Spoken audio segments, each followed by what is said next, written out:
morning, everyone. Welcome to Cyber Effects of the Coronavirus webinar. If you have questions for our presenters, feel free to leave those in the chat box. We'll stay as long as you have questions. Today, we're very lucky to have our two presenters. We have Francis Dewing, who's the CEO of Rubica, and Jose Miguel Maldonado, who's our VP of Security and Business Operations. I'm going to turn it over to them. Thanks, Emily. We're going to jump right in because we have a lot to cover and we want to make sure we have time for all of your questions at the end. Let me start by just giving you a very quick overview of Rubica and why we're the ones giving this presentation today. We started Rubica 4 years ago in order to close a specific gap that we saw in the market, where we realized that 90% of the cybersecurity industry builds tools for enterprise and government, and small businesses and working professionals are left exposed, basically only having access to outdated tools and ineffective tools like antivirus. So we wanted to bring enterprise-grade protection to small teams and remote workers in a way that's actually built for people, easy, simple to use, and really built for the practicalities of our mobile lives, and to make security an enabler, not a blocker. So today, we're going to talk about the coronavirus effect on the security of our businesses, and this is happening in two main ways. First, there's an increase in threats using coronavirus as a hook or a theme, and we'll talk about that in some detail. There's also an increase in remote working, obviously, with this quarantine, which means that when we're working from home or from coffee shops, we're outside of the normal protections of our office network. And we'll talk about what you can do to be secure in that type of work environment. But first, just for a moment, let's talk about context and why this is happening at all. Despite what Netflix shows might tell you, cybercrime is not a hacker in a hoodie in a basement. This is global organized crime, and it's very sophisticated. I really can't overemphasize how robust and sophisticated cybersecurity is. It's an industry, it's global, it's very distributed and delegated in terms of the supply chain, and it brings in over $600 billion per year. So like any business, this is not personal, this is financially motivated. And there's incentive on the cyber criminal side to continually innovate in the market and innovate around how they target people, because targeting people is great ROI. The thing that I like to say is that cybercrime is the great equalizer. It doesn't matter who you are or how much money you have. Everyone is a target. And the thing that is important to remember is that cyber criminals are very opportunistic. They like to piggyback off of trends. So that's what brings us to Corona. Right, so, cyber criminals use current events and fear as hooks or bait, and Corona, frankly, is just the latest. This has, we've seen this happen also around every other disaster, natural disasters, hurricanes, urgent national events. So you can think of this as basically the marketing arm of the cyber criminal operation. These attacks are not new. They're basically just disguised in new packaging. They're reusing tried and true methods and old malware and just repackaging that in a Corona theme. And that's because that's efficient, frankly. There's no reason to reinvent the wheel and architect new technologies when what they have works. They're just using this as an opportunity. And just to give you a sense of how quickly they can spin up these campaigns, in just the last 3 months, there have been over 4,000 new website domains that have been created related to Corona, and the majority of those are malicious. The number of new domains actually in the last 3 weeks alone has increased 10x over the previous 3 weeks. And these Corona-themed domains are 50% more likely to be malicious if you come across one of them as compared to any other domain that you might see. So here are a few examples of newly surfaced phishing hooks specific to the coronavirus. Health alerts in your area, because again, people are trying to get as much information as possible about coronavirus. Maybe you see an email that it claims to be an updated advisory from maybe the CDC or your local government officials. Also, a lot of workers are remote. So with that happening, you may have newly developed policies coming from HR. So you may be in correspondence with your HR, but again, malicious attackers know this, so they are trying to piggyback off of this. Likewise, if you're remote, you probably have to VPN in, so claiming to be from your IT department. Or there could also be phishing emails claiming to be virus test results. There are a lot of people going to get tested, so it's possible that you may see an uptick in emails claiming to have some type of medical results for you. And it's not just emails. These attack vectors can also be SMS, blogs, newly created websites. I've seen a lot on social media. Think of the psychology of this, because this is like a chess game. The cyber criminals are continually thinking of how to evolve their messages and attacks based on what's happening in the world. So if you think about hand sanitizer, 6 months ago, nobody would have cared if you would have sent out phishing emails for hand sanitizer, but now it's effective. On the screen there, you'll see that there is a coronavirus map. So this is another newly surfaced attack vector where these maps are actually malicious and install ransomware or malware. There was a new report of a Droid app claiming to provide information about the coronavirus, but again, that had malware. There are a lot of posts about selling cures, and again, going back to the hand sanitizer, we've all seen an uptick in people trying to price gouge with selling hand sanitizer for like $100 or toilet paper for $100 for a six pack. The thing that I've observed recently is that, again, going back to the psychology, these malicious attackers are going the opposite way. So they're creating newly registered domains, but then offering high ticket items or high value items like hand sanitizer for a cheap price. So if you were to see an ad or a link for a 4-pack of hand sanitizer for $12.99, you're going to think that's a pretty good deal, but the website is actually malicious. Also, with a lot of people remote, people are leveraging things like Amazon to get goods or supplies. On their website, they specifically say that they are having delays in shipment, but again, the malicious attackers are piggybacking off of that. So you may get an email saying, oh, here's an updated status on your package. It's delayed, click here to get the tracking number. My prediction is that because, again, a lot of people are quarantined or working from home, there's going to be an uptick in services like DoorDash or Uber Eats or Postmates. So just be on guard. If you get an email saying, since the coronavirus is going on, we're going to give you 50% off your first order, you just have to click here.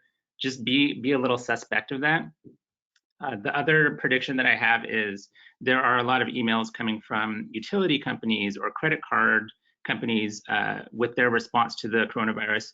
Some of those are legit, but I anticipate that malicious attackers are, again, going to piggyback off of that. Like, say, maybe here, if you wanted to get a 0-interest loan from your credit union or bank. The last thing that I've noticed is that there's like some crowdsourcing with people trying to provide information about like which restaurants are open or which grocery stores are open or food banks or inventory tracker sites. Just take those with a grain of salt, because again, the malicious attackers will often piggyback off of those types of things. Right.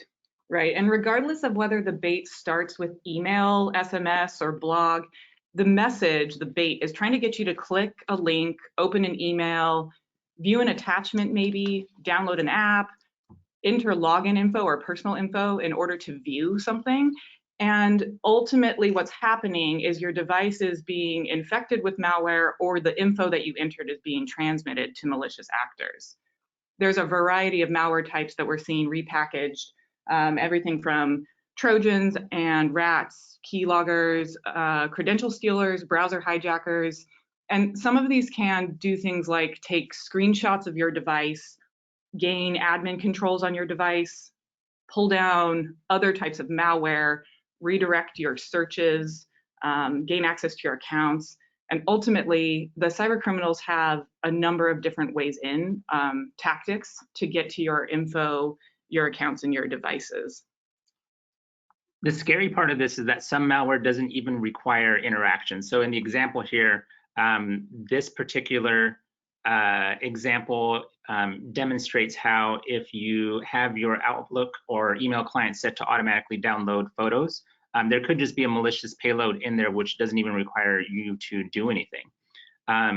So what I like to recommend is that you run as a standard user. We'll get into that a little bit later, but if you run as a standard user, it can add another layer of protection against rogue malware from an email. So the golden rule of thumb here right now is with phishing and during the coronavirus pandemic, you should just be on guard and just assume that anything corona related coming in your inbox or on social media could potentially be malicious. Right. And while being vigilant about phishing is important, it's not enough on its own. Security is about layers, and to truly be secure online, to be secure when you're outside of the walls of the office, there are 3 things that need to be secured at all times. And if any one of them is not, then you're potentially exposed. So we're going to talk about each of these 3 areas in detail for you. But just to give you an example of how these 3 things fit together, let's imagine that you have a hardened corporate laptop. It's clean and locked down, and you also have awesome account security. You have 2FA everywhere, long, strong passwords, unique. But if you are connecting that device to free public Wi-Fi to access those accounts, you're susceptible to a man-in-the-middle type of attack, interception of your internet traffic from your device to those accounts. And similarly, let's say you have a very secure corporate VPN that you use to remote back and access all your services and accounts. If you have a keylogger malware on that device, which is logging and sending every keystroke you type, then the other 2 layers are moot. So let's dig in to some practical tips of how to secure each of these areas: devices, internet connections, and accounts. So like Fran mentioned, cybersecurity is all about layers of security. The more that you have, the harder it's going to be for you to get compromised. So in this particular instance, we're going to talk about your laptop and how to harden your laptop. So first, you should be making sure that you are patching all of your laptops, computers, making sure that you have your update set to install automatically. If you don't want to do that, you can just put a reminder in your calendar to install them once a week or so. The next thing, like I mentioned previously, is to run as a standard user. The reason that we recommend this, while it may seem inconvenient, is that if you're running as a standard user, you are not always able to install certain things. So if there is a malicious payload in a link or in a picture, like in that example we had, if you're a standard user, you have one more layer of protection there. If you have a Mac or a PC, you should be turning on your full disk encryption. The reason for that is, let's say you're at a coffee shop or somewhere else, or even in your house, or you leave your laptop in a car, which I don't recommend that you do. You should have full disk encryption enabled, because then if someone were to try to get into the computer, it's near impossible because the hard drive is encrypted. So on a Mac, you can easily do this by going into System Preferences and Security and turning on File Vault 2. If you have a Windows computer, you can use BitLocker, and this is in the control panel under Security.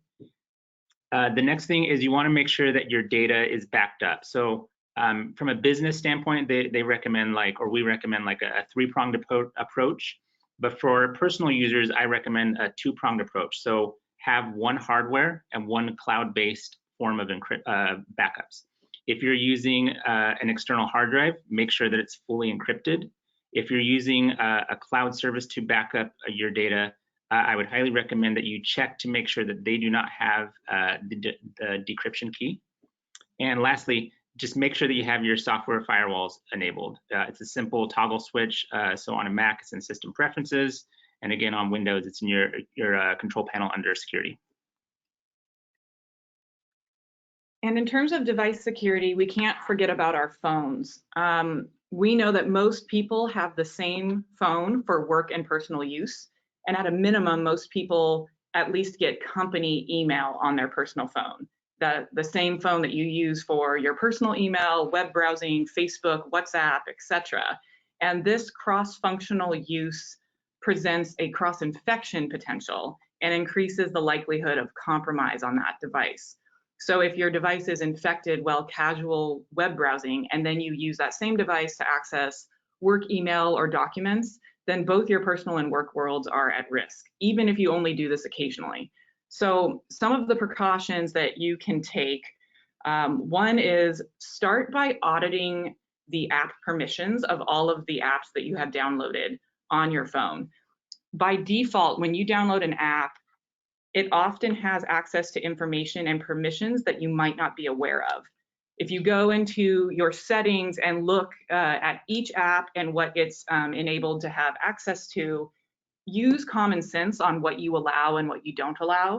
So for example, if you use a secure communications app like Signal, access to contacts is necessary for that app to function. But there's no reason why a weather app should need access to your contacts. In addition, we're going to talk about VPN a little bit more in depth in a moment, but VPN protection is something that you should use on your phones as well, not just laptops, when you're connecting to insecure Wi-Fi. And also, similar to laptops, updates also apply to phones. So every time a company releases an update, whether that's for the operating system, the browser, or one of your apps, even if that update is marketed as containing new features, it almost always has some sort of a security patch in it as well that patches known vulnerabilities. And if you don't upgrade to that update, then you're exposed to those known vulnerabilities, and you're basically giving a backdoor to cyber criminals. Lastly, we are all more susceptible to phishing and social engineering when we're using our phones. And that's simply because of the very nature of how we use our phones. Both the small screen size makes it hard to cross-reference and investigate things like hyperlinks. But we also tend to be multitasking and distracted when we're using our phones. And if you think about how we've been conditioned to scroll and tap, like think about how you use a social media feed, scrolling and tapping, you're more likely to inadvertently click on something without thinking. So that, we talked about devices. Now moving into the second zone that needs to be secured, your internet connections. I want to take a moment to distinguish between corporate and personal VPNs, because I imagine that some of you may have a corporate VPN that you use on your laptops, at least, to access files and services locally hosted on your office network. However, corporate VPNs weren't really designed for a fully remote workforce and don't protect all devices. Generally, corporate VPNs are set up on laptops, but not phones. And we also tend to use corporate VPNs in spurts. So, maybe to remote in and grab files or access certain services. And then often the VPN gets turned off. And now we're still using that device on the internet, but without protection. And so in a remote working scenario, what you really want is a VPN that's always on. Personal VPNs are one option to enable this if you don't have a corporate VPN, or if you do have a corporate VPN, but you don't want it to use that 100% of the time. Yeah, those are great tips. So let's build a little bit on what Fran was talking about with the connections. So like she mentioned, even if you have a corporate VPN, you really should be using a personal one. But the thing that I'll throw out there is you want to make sure that it's reputable and that you've kind of done your due diligence, because unfortunately, there are a lot of free VPNs that will sell your data. As far as your home network goes, depending on the type of router you have, I always recommend that you use VLANs, or commonly known as like a guest network. And the reason for that is you want to try to separate your devices. So for example, if I have my personal iPhone on one, like my primary network, but then I have a corporate device on like a guest network, then the potential for those things to be cross-contaminated is extremely low.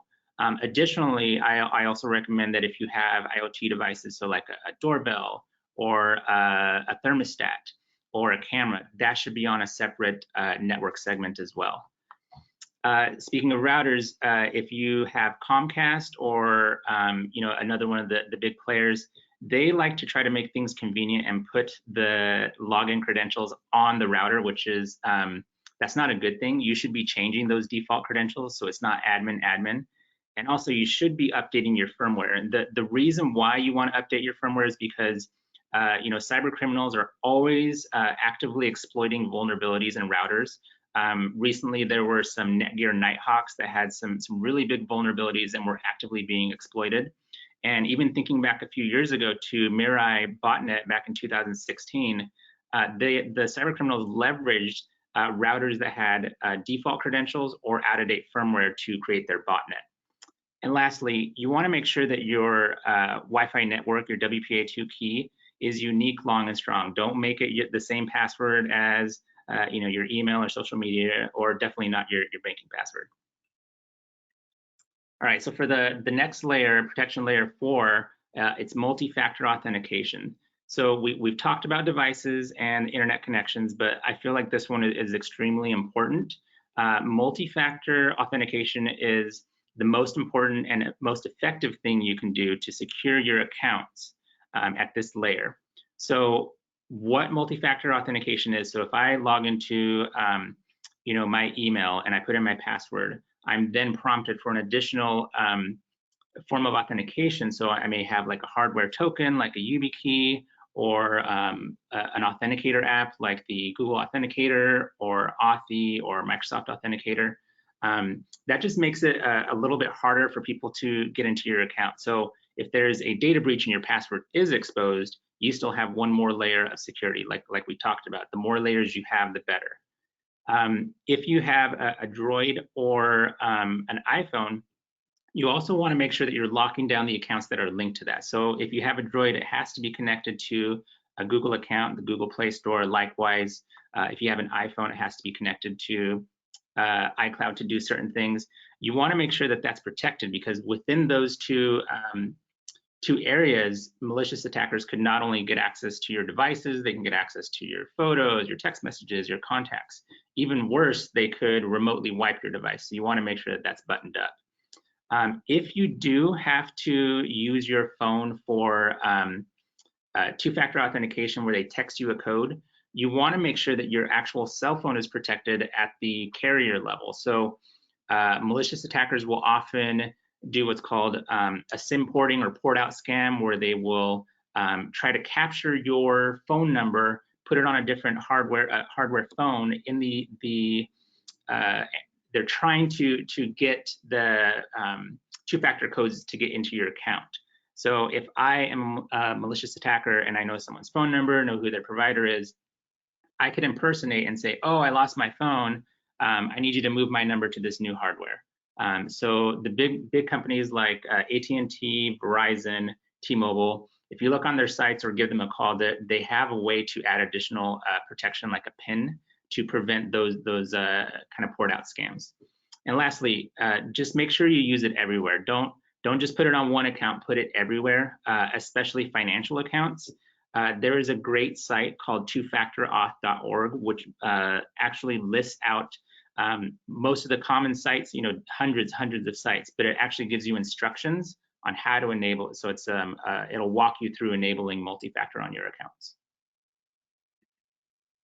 And thanks, Jose Miguel.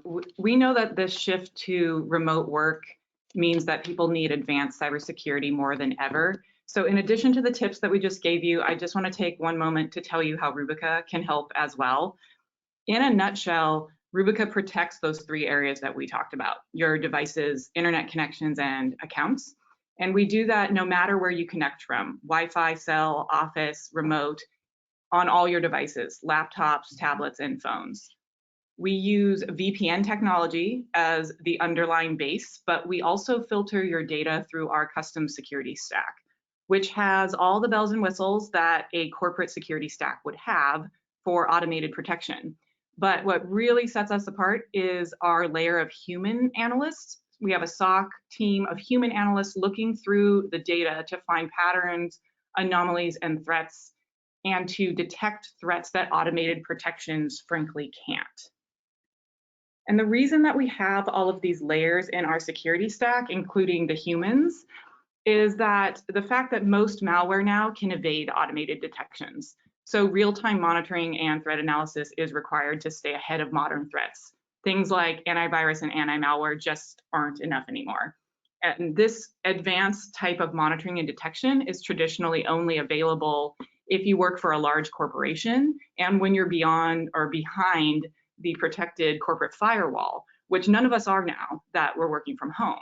And so what Rubica does is we bring that same protection to you, but on your devices, even when you're outside of the office, regardless of whether you're using cell or Wi-Fi. And ultimately at Rubica, we believe that people deserve access to meaningful security and privacy. Our whole goal is to empower people to take control of their digital lives and control their own security and privacy. Our company is founded on a commitment to consumer rights, and that means that not only do we guarantee to never sell your data or share it with third parties for advertising or other purposes, which unfortunately many VPN companies do, but we also protect your privacy even from your IT administrator, in the sense that we share only remediation instructions and information needed to remediate threats, but we don't ever share your browsing history or web use details. And we specifically do this to enable you to have both security and privacy, to not have to choose between those two, no matter what you're doing online, work or personal.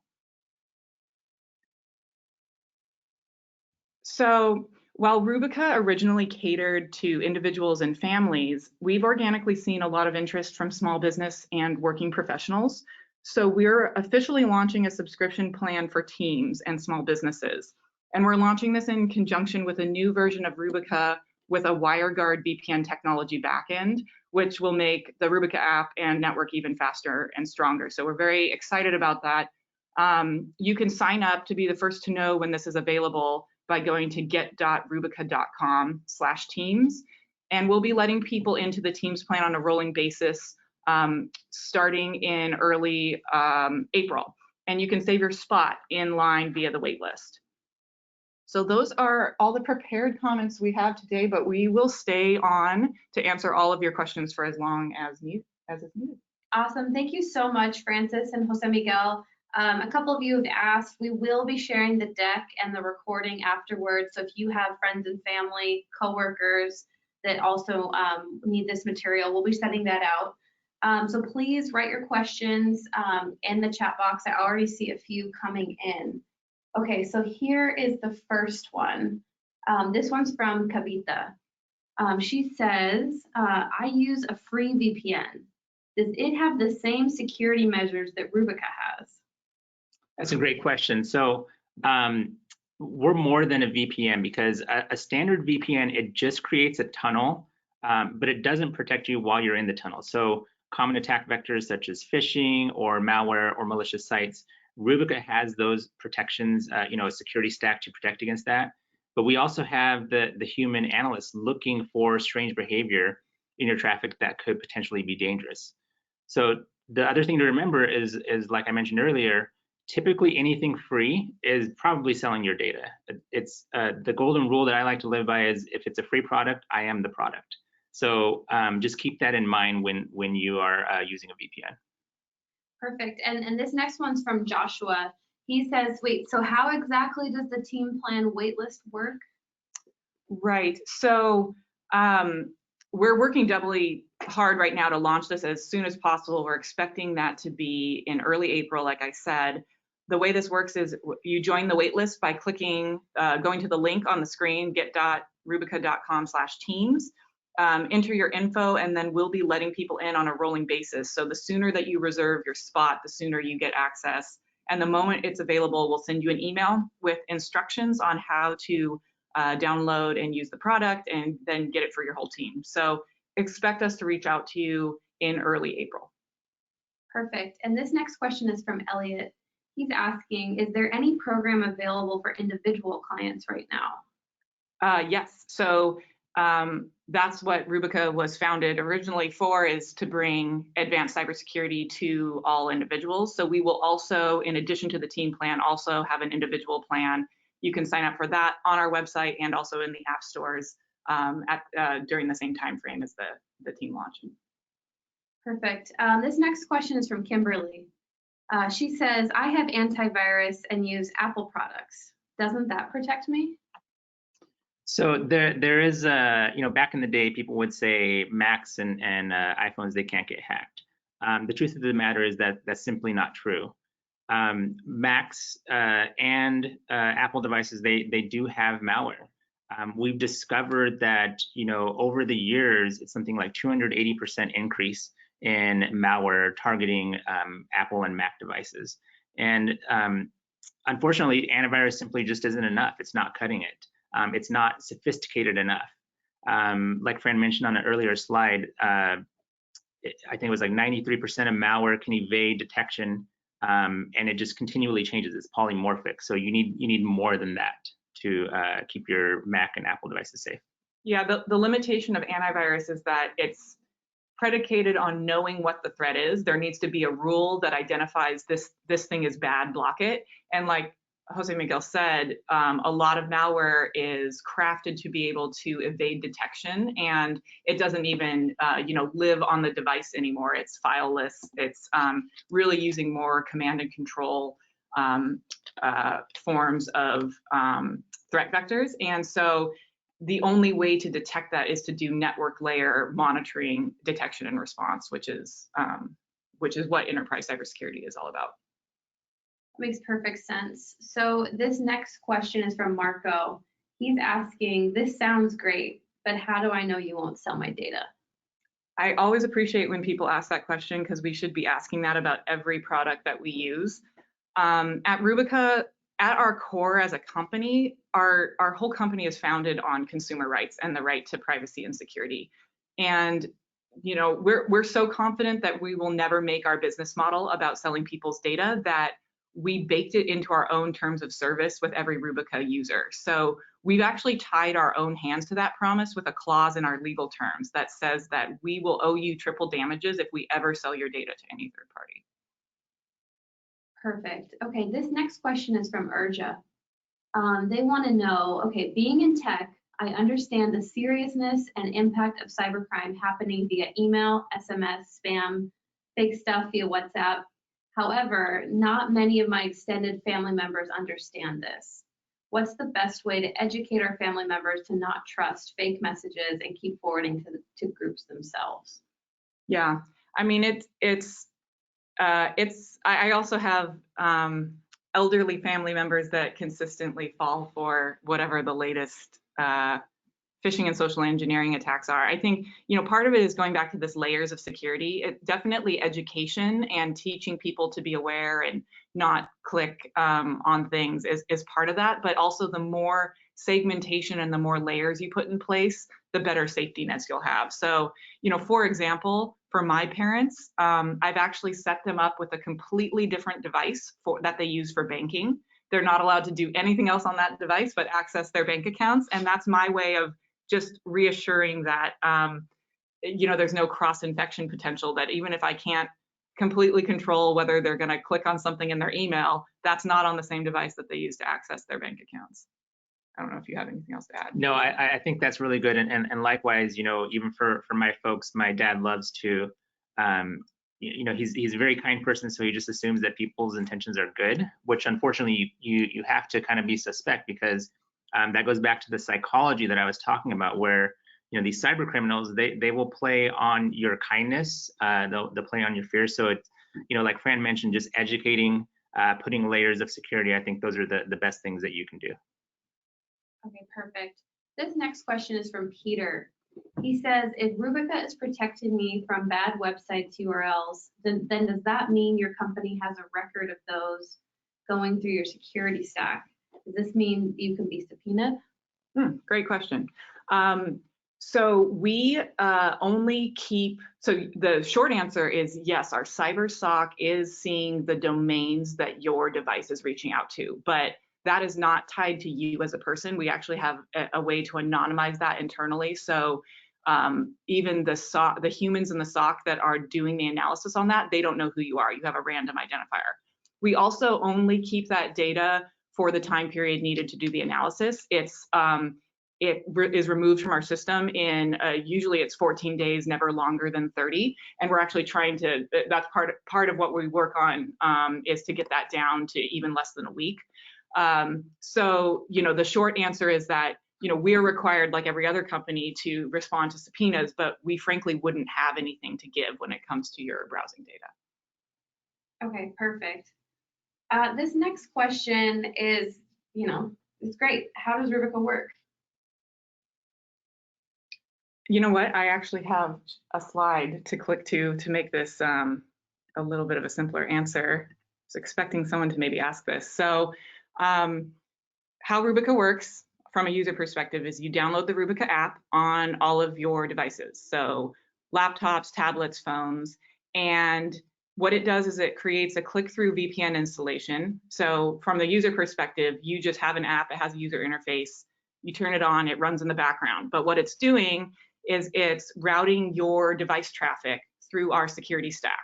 So that means everything going to and from your device is routed through this security stack that can automatically block known bad things, malware, phishing, browser hijackers, etc. It's also being analyzed by our human SOC, which is doing, the humans are doing anomaly and behavioral detection on the data using a lot of different sophisticated tools. And they're looking for suspicious indicators. So for example, a very large spike in traffic data flowing out of your device to a strange IP address or destination that's not usual, or there's a number of different kinds of indicators of compromise that they look for. And if we find something, we obviously the first rule of thumb is to automatically block it if we can. And if you need to be notified, if there's another action that needs to be taken to remediate that, you will get an outreach from our team, and we have on-call cyber support to help remediate any threats that are found. Great. So this